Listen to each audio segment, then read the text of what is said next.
اللہ تعالیٰ فرماتے ہیں کسی کو تکلیف دے کر مجھ سے اپنی خوشی کی دعا مت کرنا، اور اگر کسی کو ایک پل کی خوشی دیتے ہو تو اپنی تکلیف کی فکر مت کرنا۔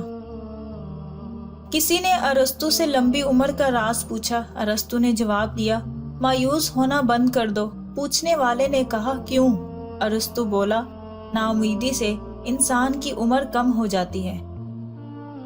معافی مانگنے سے کبھی یہ ثابت نہیں ہوتا کہ ہم غلط اور وہ صحیح ہے۔ معافی کا اصل مطلب یہ ہے کہ ہم میں رشتہ نبھانے کی قابلیت اس سے زیادہ ہے۔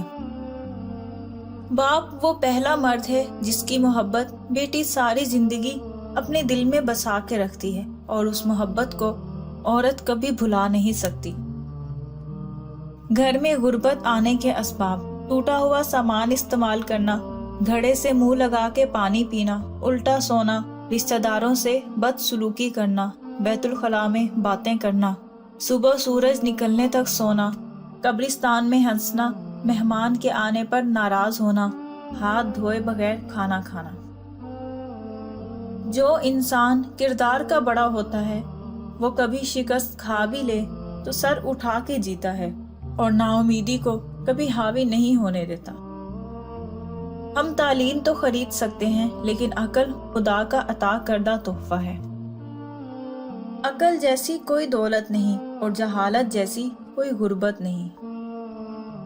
ان لوگوں سے مت ڈرو جو اپنا بدلہ لینا جانتے ہوں، بلکہ ان سے ڈرو جو اپنا معاملہ اللہ پر چھوڑ دیتے ہیں۔ انسان وہ چیز ہے جو اکڑ جائے تو ٹوٹ جاتا ہے، اور اگر جھک جائے تو بلندی پر پہنچ جاتا ہے۔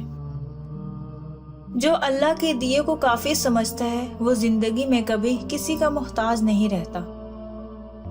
چھوٹے ذہنوں میں ہمیشہ خواہش اور بڑے ذہنوں میں ہمیشہ مقاصد ہوتے ہیں۔ وقت، موسم اور لوگ سب کی ایک ہی فطرت ہے، کب کون کہاں بدل جائیں۔ بہترین انسان عمل سے پہچانا جاتا ہے، ورنہ اچھی باتیں تو دیواروں پہ بھی لکھی ہوتی ہیں۔